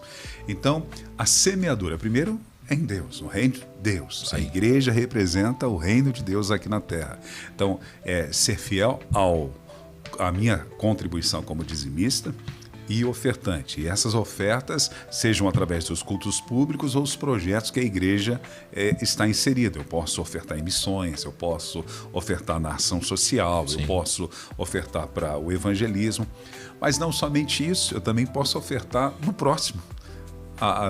Vão existir situações na minha vida que de repente tu está no culto lá pensando, o Espírito Santo fala assim para o Ricardo, vai lá e oferte na vida do Wander. Amém. Eu vou falar para o Léo, ele vai ficar feliz agora, né, Léo? Ô, Léo, eu estou um pouquinho perdido no tempo, tá tudo bem aí? Quanto tempo nós temos ainda? Então tá bom, obrigado. Oferte na vida de pessoas. Quantas vezes eu já fui direcionado pelo Espírito de Deus para fazer isso na vida de pessoas? E quantas vezes, ou acho que são mais, de situações que eu estava em contextos delicados que ninguém sabia de nada e essas pessoas foram usadas para investirem e semearem na minha vida. Então, isso é importante ter esse feeling. E claro que ofertar na sua própria vida, na vida dos seus que estão na sua volta. Por exemplo, um curso, você investir numa qualificação maior, tudo isso é importante. Numa propriedade que você queira, uma troca de um automóvel, né? Não teria nenhum tipo de problema. Mas a pessoa tem esse feeling, esse discernimento. Puxa, eu oferto em Deus, no reino, na igreja, nos projetos e tal. Mas vão existir situações que o Espírito Santo vai te levar a fazer alguma coisa por alguém. Com certeza. Ou alguém fazer alguma coisa por você. A discrepância para mim acontece, Wander, quando você vai para aquele lado assim, só eu tenho que ser abençoado. Então só vem a mim. Não, alguém me procura para me dar, alguém me procura e você nunca abençoa ninguém. Isso é uma discrepância para mim, isso é um problema. Isso aí tem que ser sanado, resolvido. Você precisa dar um jeito. A discrepância também dá quando você fala assim, não, só pro outro. Só vou abençoar, só vou me desgastar, só vou me doar, não quero ter nada, minha família não precisa ter nada, é só pro outro. Para mim é uma outra discrepância. Há um lugar aqui onde é um lugar de equilíbrio, onde eu sou abençoado e eu abençoo. Onde Deus me dá semente, eu planto semente. Deus me dá mais semente, eu planto. Eu cuido do reino, eu cuido de pessoas, pessoas cuidam de mim. Eu cuido de pessoas, as pessoas cuidam do reino, o reino cuida de mim, eu cuido de pessoas. Há uma sinergia nessa troca. E ela é muito importante ser pensada. Porque se eu só penso em mim, eu caí para o egoísmo. Se eu só penso no outro, eu caí, não é para o altruísmo, eu caí para deixar minha família desamparada. E o plano de Deus é Ele cuidar de você, você cuidar do reino, pessoas cuidar de você e você cuidar de pessoas.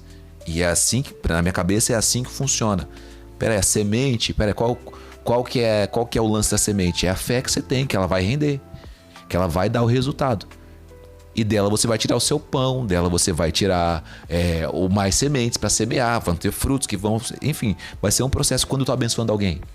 Peraí, estou cumprindo o que você disse. Pô, Jesus disse para abençoar pessoas. Mais importante é dar do que receber. Exatamente, mas ao mesmo tempo tenho certeza absoluta que vai ter gente que vai te abençoar. Sim. Que vai olhar para você e dizer... Ou o Espírito Santo vai soprar, como você disse. Não esquece do Wander, hein? Não esquece daquela bênção.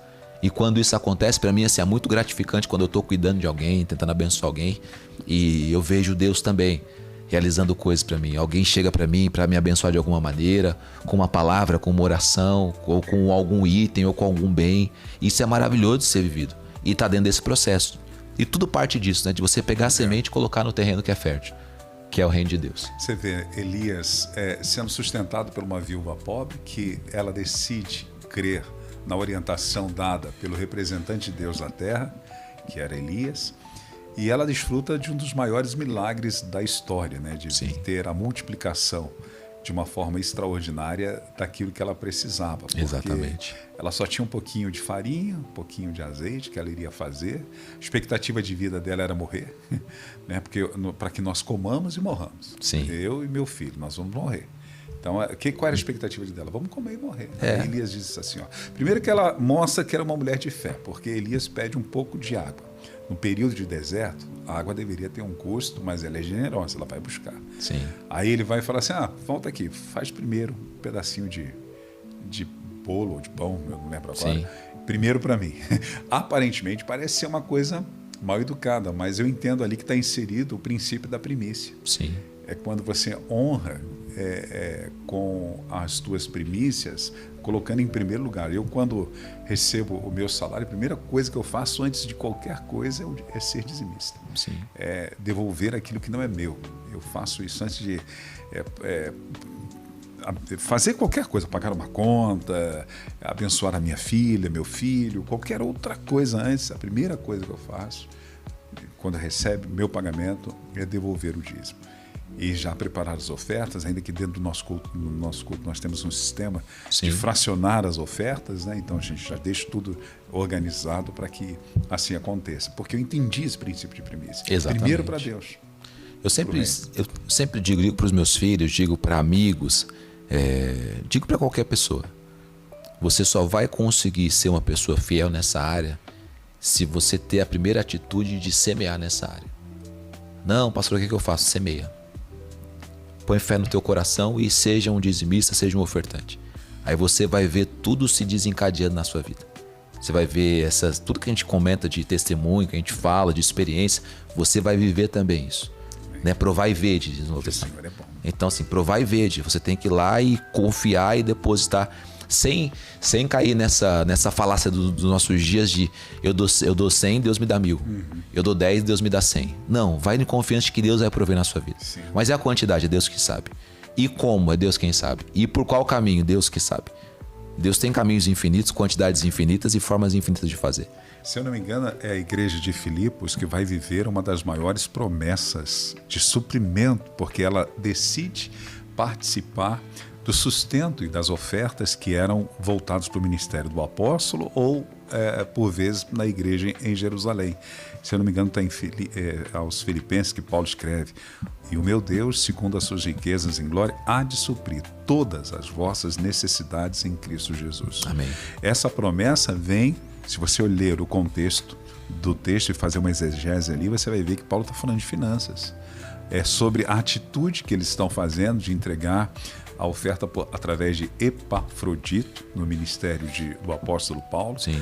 E o apóstolo Paulo vai liberar essa palavra profética sobre eles. O meu Deus há de suprir em Cristo Jesus todas as vossas necessidades. Exatamente. Então são necessidades espirituais, emocionais, mas também material e físico. Claro. Então, esse suprimento vem, mas só para quem? Para quem entendeu esse princípio e vai viver isso. Entendeu e praticou, Wander, E praticou. Né? Entendeu e praticou. Porque custe o que custar, né? Não, precisa de fé. É o que eu digo. Para você tirar R$300 do seu salário e entregar no dízimo, precisa de fé. Precisa de fé. Para você tirar R$100 do salário e entregar, precisa de fé. 50, precisa de fé. 20, precisa de fé. 10 mil, precisa de fé. O senhor me fez lembrar uma ocasião. Eu estava em Curitiba e eu vi uma jaqueta muito bonita que uma pessoa da minha família queria. E eu estava juntando recursos para comprar aquela jaqueta. Não era para uma pessoa, era para mim. Era para mim, uma jaqueta que eu queria comprar. E eu estava juntando recursos para comprar aquela jaqueta. E até que um dia, chegou o dia tal, eu falei: uau, vou comprar essa jaqueta, que coisa boa e tal. E fui numa determinada loja, acho que o nome da loja era Bazarte, lá de Curitiba, e entrei, experimentei a jaqueta, aquela coisa, estava um dia chuvoso, aquela coisa perfeito. toda. Eu botei a jaqueta, pastor, falei: uau, agora eu vou arrasar com a jaqueta, tá. Coloquei na sacola e tô saindo tudo certinho. Quando eu vou entrar no carro, chovendo, tal, guarda-chuva, veio uma senhorinha toda molhada.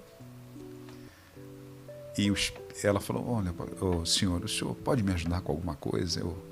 E ela não estava na sombrinha, ela estava na chuva e eu debaixo ali do guarda-chuva. E ela falou para mim: o senhor pode me ajudar com alguma coisa? Eu estou com algumas limitações, eu preciso de dinheiro para comer, para fazer compras, eu não tenho. Uma senhorinha. O Espírito Santo falou ao meu coração, além de dar uma contribuição, que eu deveria dar minha jaqueta para ela. Meu Deus do céu. Eu achei que aquilo não era de mim. Com certeza. Sai a emoção da minha vida, ou é a voz do diabo, só pode ser esse negócio, não pode. Mas sabe como você ouve de uma forma que te impulsiona a tomar essa ação? Sim. E eu abri o carro, né? Dei o meu guarda-chuva para ela, entrei dentro do carro, peguei um valor que estava lá, dei na mão dela e decidi dar para ela a jaqueta. Quando ela abriu, viu que eu estava dando aquela jaqueta, ela falou: meu Deus, o senhor está me dando essa jaqueta? Quantas vezes eu passei na frente da loja, olhei para essa jaqueta e pensei e tal, aquela coisa toda, e começou a chorar, eu chorei também. E tudo bem, ela foi para casa e eu fui embora. E eu pensei: senhor, se eu estou enganado, o senhor me perdoa. Talvez eu achei que fosse a voz do senhor, mas eu fiz. Sim. Agora eu vou ter que juntar dinheiro de novo para comprar. Isso acho que foi num sábado. No domingo, no outro dia, veio uma irmã aqui de São Paulo, ela mora em Moema, e a família dela administra um shopping lá em Cascavel. E grandes lojas lá é da família dela, aquela coisa toda, né? E ela chegou e falou: pastor, eu estava indo para uma outra igreja, mas o Espírito Santo me incomodou para vir aqui na sua igreja. Eu ia levar algumas doações para um outro determinado pastor, mas o Espírito Santo ficou na minha cabeça. Vai lá, fala com o pastor Vanderlei, vai lá, entrega isso para ele. E eu resolvi vir, eu não sei se o senhor está precisando ou não. Aí eu abri o porta-mala. Pastor Ricardo, tinha tanta roupa, inclusive jaquetas, muito mais belas do que aquela que eu já tinha. E eu ganhei roupa, o Wesley ganhou roupa, a Manuela ganhou roupa, e eles ganharam roupas assim de marcas. Eu ganhei roupa de marca que a jaqueta foi fichinha perto daquilo que Deus me abençoou. Se eu tivesse retido meu coração, poderia ter sido uma outra história. Exatamente. Então a gente tem que deixar o Espírito Santo fluir através da nossa vida. Essa área a gente secularizou ela, infelizmente. Mas ela é completamente espiritual. Completamente espiritual. Deus quem fala a primeira vez para ser entregue o dízimo. Não é um insight que Abraão tem, não. É Deus quem ministra o coração dele. É algo que não foi instituído pela lei. Foi instituído pelo próprio Espírito Santo. Então a gente tem que se atentar bastante a isso. Você sabe que já estamos terminando o programa. Eu não sei se tem tempo da última aqui, mas você sabe que eu aprendi tanto com isso nessa questão de contribuição, de ofertar, de dar, que até uma coisa que às vezes a pessoa olha com maus olhos quando se fala sobre questão de esmolas. Mas a Bíblia fala sobre isso. Sim. E diz, Pedro dizendo para Cornélio: as suas esmolas têm subiram, né? Então, eu tenho uma prática de andar dentro do carro cheio de moedas. Eu vou recebendo os trocos de moedas, eu vou colocando ali e eu dou a quem pede. Eu não sei qual é a finalidade. Vai dar para o nóia, não sei se o cara é nóia ou não, vai dar para alguém que está ali só para beber, ou vai dar... Eu paro no semáforo, alguém bateu no vidro, me pediu, eu entendo, dê a quem pede. Eu abro ali, é claro que eu olho para ele, não vou dar esse aqui, não, vou dar um menorzinho, porque eu acho que... Mas eu estou cumprindo, estou dando, né? Às vezes eu não dou um valor que eu daria quando eu vejo uma senhorinha, como eu vejo realmente uma senhora, às vezes com uma criança, alguma coisa nesse sentido. Às vezes ele, cara que tem cara de nóia mesmo, vou lá, pego uma moedinha menor e passo. Mas eu levo tão a sério isso que aonde a pessoa pediu, eu estou dando. Claro que não vou dar aqueles valores altíssimos, porque eu não sei qual é a finalidade da pessoa, mas eu procuro sempre ter para estar abençoando a vida das pessoas. Alguém me diz: mas se o cara for usar droga, o problema é dele. Eu estou cumprindo a palavra. E se funcionou com o Cornélio, né? Se Deus enxergou aquilo com bons olhos, né? Por que senão para a gente também, né? Exato. É isso aí. Então, o pastor Ricardo vai desencadeando e a gente encerra dizendo que dentro disso eles já não são mais generosos, eles tiveram as suas maldições, as suas bênçãos transformadas em maldição, tudo isso por causa de uma falta de reverência, de cultuar ao verdadeiro Deus e aplicar isso na sua vida. Com o último, lá em Malaquias capítulo 4, versículo 6, se eu não me engano é o último versículo de Malaquias, deixa eu ver aqui. Malaquias capítulo 4, o versículo 6 é o último, ele vai dizer assim: e converterá o coração dos pais aos seus filhos e o coração dos filhos a seus pais, para que eu não venha e castigue a terra com maldição. Seria a última maldição, que está relacionada com a família. Dá-se a entender no texto que já havia algum tipo de situação adversa dentro do relacionamento familiar. E isso vai desencadear numa situação que atinge a família. Como nós falamos anteriormente, pessoas ao nosso redor vão ser atingidas pela nossa irreverência, pela nossa falta de postura diante de Deus. Não tem jeito, né? Pedro andava com Jesus, entregou a vida para Jesus, vivendo toda aquela situação, né, de andar com Jesus. E certa vez ele vai na casa da sogra dele e ela está doente. O que acontece? Ela é curada. Ela é curada. Como um reflexo do quê? Se Pedro não estivesse andando com Jesus, se Pedro não tivesse... Talvez aquilo não acontecesse, o final seria outro. E sempre há consequências, ou positivas ou negativas. Sempre há. E a família, eu acredito, Wander, que a família acaba sendo o primeiro campo onde isso acontece, né? O primeiro reflexo, geralmente, é da porta para dentro de casa, né? Sempre quando acontece uma coisa, já pega a sua família na sequência. É isso que a gente aprende com Davi, é o que a gente aprende com Abraão, é o que a gente aprende com todo mundo, né? Com os comportamentos de Jacó. No Novo Testamento você aprende isso com Pedro, você aprende isso com as pessoas que trazem ali os seus relatos familiares. Você falando sobre isso, veio Saul de novo na minha mente. Você vê que Saul está tão cego que quando ele estabelece um princípio, ele quer matar. Aí Jonatas não sabia, que eu acho que vai comer mel, alguma coisa nesse sentido, os olhos dele abrem. E alguém disse para ele que ele havia comido e não era para comer, porque estava todo mundo jejuando que ele tinha estabelecido. E daqui a pouco Saul quer matá-lo. Mas Saul já estava distante de Deus. Sim. Tem gente matando os filhos. Exatamente. Porque os filhos estão dentro de uma postura lícita, o que não era ilícito para Jonatas, visto que ele não sabia da direção do rei Saul, que não deveriam comer naquele dia. E pelo contrário, ele come, ele tem uma força maior junto com quem estava com eles sobem para enfrentar os filisteus e o vencem, porque foram revigorados. Exatamente. Os outros estavam todos cansados, com fome, por causa do jejum, numa batalha. Não era tempo de jejuar aquele momento, né? E você vê a cegueira de Saul, já considerando cada ponto desse aqui, até quando Saul ele tem uma vitória sobre os amalequitas, ele, diferentemente dos outros que levantam um altar ao Deus verdadeiro, ele vai levantar para ele um monumento. Si mesmo, Então você vê que ele está ofertando para ele mesmo. Exatamente. Ele não está oferecendo nada para Deus. Então já está fazendo um culto para ele mesmo. Glorificado seja meu santo nome, louvado seja eu mesmo. E infelizmente esse reflexo cai sobre a família de Saul, né? Sim. Sabe? Os descendentes de Saul, alguns têm que fugir para não morrer, outros têm que se esconder. Depois, quando Davi assume o reino, né, ele fala: peraí, tem alguém da casa de Saul ainda aí perdido? Vão achar um rapaz aleijado numa outra cidade, né, que ninguém sabe onde está exatamente, por medo exatamente de ser perseguido e morto.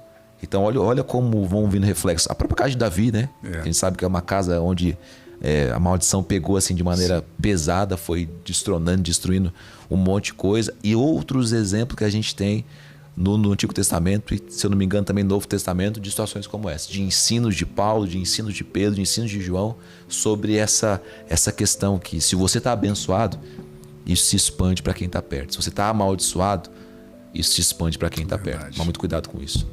Glória a Deus, Deus abençoe você nessa manhã. Léo, você quer considerar e pontuar? Nós falamos alguma heresia? O que você quer fazer uma correção teológica? Fale agora o cálice para sempre. Léo é o baiano mais carioca que eu já conheci. Exatamente. Ele torce pro Voltaço. É um baiano de volta redonda. Esses dias, pastor Ricardo Andrade, eu sei que estamos mudando de pano para manga. Esses dias, o que aconteceu com o Corinthians e o Flamengo? O senhor sabe me dizer alguma coisa sobre? Não sei dizer, na verdade, não estou nem acompanhando. Tá certo. Chegamos ao final. Obrigado pela sua conexão conosco, permitindo que nós estivéssemos entrando aí no seu lar, na sua casa, no seu local de trabalho, onde quer que você esteja, que hoje seja um dia especial.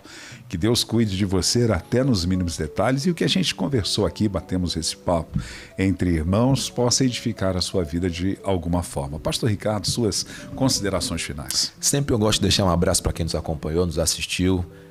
Realmente você precisa ter no teu coração aquilo que o pastor Vanderlei leu lá de João, capítulo 4, ser uma pessoa que tem adoração em espírito e em verdade. Tudo o que você fizer, uma oferta, um culto, uma entrega, enfim, qualquer coisa, ser tido por esse crivo, por essa diretriz. Tem que ser em espírito, tem que ser em verdade. Tem que vir de dentro de você, com sinceridade de coração, com interesse de vida, enfim. Dessa forma Deus vai receber. E que Deus te abençoe por isso. Amém. Fiquem todos na doce paz do Senhor Jesus. Você quer mandar um abraço para alguém, Léo? Para todos? Tá bom, Léo tá mandando um abraço para todos. Fiquem todos na doce paz do Senhor Jesus. Tenham todos um ótimo dia. E se Deus assim permitir, estaremos juntos no próximo programa. A paz do Senhor Jesus.